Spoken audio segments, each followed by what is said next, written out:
Hello, friends and supporters of Prairie Soap House and Apothecary. This is Erin Oberlander coming to you today. I am a certified holistic aromatherapist, herbalist, and holistic health expert, and I am all about helping you to live a more holistic lifestyle with ease.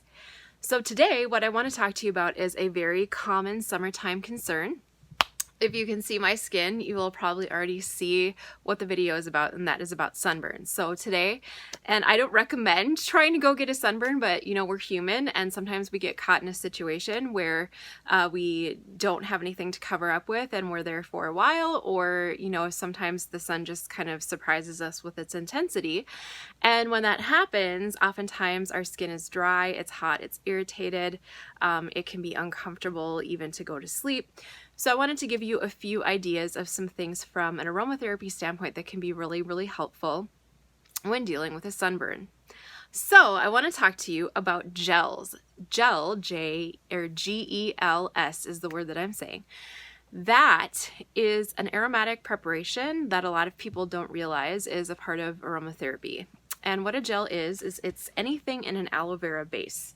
So you can buy, you can just go to the drugstore and buy the aloe vera gels, but you'll notice that they have a lot of colorings and dyes, scents put into them, a lot of alcohol put into a lot of them.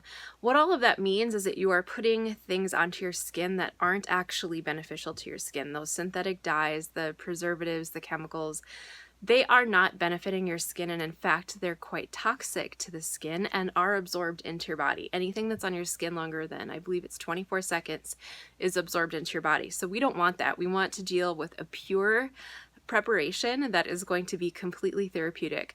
So I like to purchase true pure aloe vera gel. This happens to be from Brambleberry Soap Making Company. I most often get mine from mountainroseherbs.com. This just happens to be the one I have on hand today. So how you would make a gel, actually you can just all on its own put this on your skin. Aloe vera is incredibly soothing and calming to your skin. It's going to be anti-inflammatory. It also has a lot of very medicinal properties.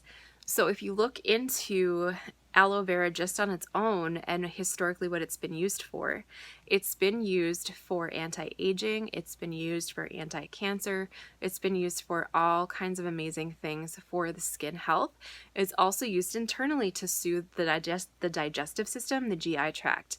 So aloe vera is just generally something that we can understand is cooling in its energetics and is soothing and calming to irritated conditions. You can completely use this just all on its own on your skin wherever the skin is irritated, and you're going to see benefit. What if you want a little bit more, or what if your sunburn is a little bit extreme? Maybe it's really, really hot where you're almost feeling sunsick. Then I would recommend a couple of different essential oils to add to your gel along with witch hazel. So witch hazel is a tree. It's an interesting tree because it blooms in the winter in areas where it's warm enough for it to do so. And it's been used in folk medicine for a very long time to soothe irritated skin conditions, wounds, and those types of things. So you can simply add a tablespoon or two of the witch hazel to an ounce or two of the aloe vera gel, mix it up, and use it just like that. If you're still thinking, I'm actually kind of having some pain with this, I'm worried about how it's going to heal, I'm worried about not being able to sleep, then I would recommend 1, 2, or 3 altogether essential oils. The first one I'm going to recommend to you is one that I don't talk about a lot because it's so obvious, and that is lavender essential oil. Lavender essential oil, the way that it was discovered that it was therapeutic and not just for perfumery was when a distiller named Marie Gattefosse, I'm not sure, he burned his hand while distilling lavender essential oil for his perfuming company, and he just knee-jerk reaction thrust his hand into this vat of lavender essential oil, and he noticed that his wounds on his hands actually healed very quickly from the application of that. And so it got him curious about the therapeutic benefits of essential oils, and that's actually how the modern field of aromatherapy was born. Ta-da! Anyway, that's sort of the the story or the myth or the legend that's been passed along over the years. Lavender really is very anti-inflammatory. It's going to be very calming for the skin. It's also great for burns. So a drop or two of this, even up to 10 drops of this in about an ounce of your gel, perfect.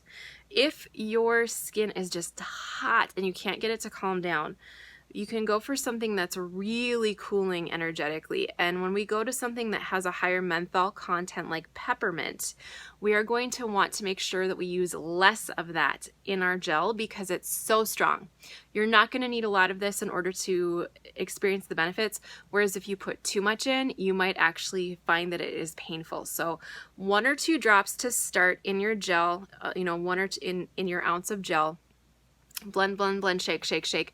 Try it first and see how it feels. If after 5 or 6 minutes you're not noticing the cooling from it, then go back to your blend and add a few more drops. Do the same thing. Just make sure that you don't add too many. And then there's one other really special essential oil that is probably lesser known. So the two that I just talked to you about, the lavender and the peppermint, are actually part of a kit that I will put a link to for you to buy from me retail if it's something that you're interested in. That comes like this. It also comes with tea tree, lemon, frankincense, and eucalyptus. So it's a great starter kit if you're just exploring essential oils for the first time. They're essential oils that are really versatile, and you'll notice that these are, especially the eucalyptus and the peppermint, I talk about a lot in my videos recently, because they are really calming, and we have a lot of heated, fiery conditions happening in the body right now at this time of year in the summer. But the other essential oil that is lesser known, it's a lot more costly, but it is really, really precious for the skin, and that is helichrysum. You might also know this plant by its name called immortelle. And my favorite helichrysum comes from Floricopia. This is a company that I just adore their ethics. I adore their care of the land and stewardship of people at the same time. And I know that they source this very, very precious essential oil in a way that's ethical and has a long-term sustainability view in mind. Helichrysum is amazing, like almost miraculous, for healing any kind of skin condition. So what you would do with this, you could actually blend it with the eucalyptus and the peppermint and make a blend of all 3 in your gel, or if you just want to try it on its own, maybe after your sunburn has calmed down a little bit and you are more in the healing phase, the post-trauma phase, if you will, then you can use the helichrysum in your gel or even in a carrier oil to rehydrate the skin. And again, in an ounce of carrier oil, a little goes a long way with this, and it's also, like I said, a little bit more costly, so you're going to want to just be careful to not use too much. I would say up to 8 to 10 drops in an ounce for those areas that you're wanting to really calm, where you really need that anti-inflammatory help, where you really need that wound healing help. This is going to be awesome for that. So those are some ideas for you today about how to use some aromatic preparations that you may not have heard of before for your sunburn and your irritated skin conditions during the summer. Again, this is not meant to replace medical intervention if you need that, or advice from your doctor, but this is something that can be supportive to your body and to your system as you're working on bringing your body back into equilibrium after exposure to the sun. So if this was helpful for you today, please like, comment, subscribe, and share. And I would be so grateful if you would. If you're interested in learning more about how to live this type of a lifestyle closer to nature, go over to intuitiveseason.com and get yourself enrolled in the Intuitive and Seasonal Living Academy. And I will see you next time.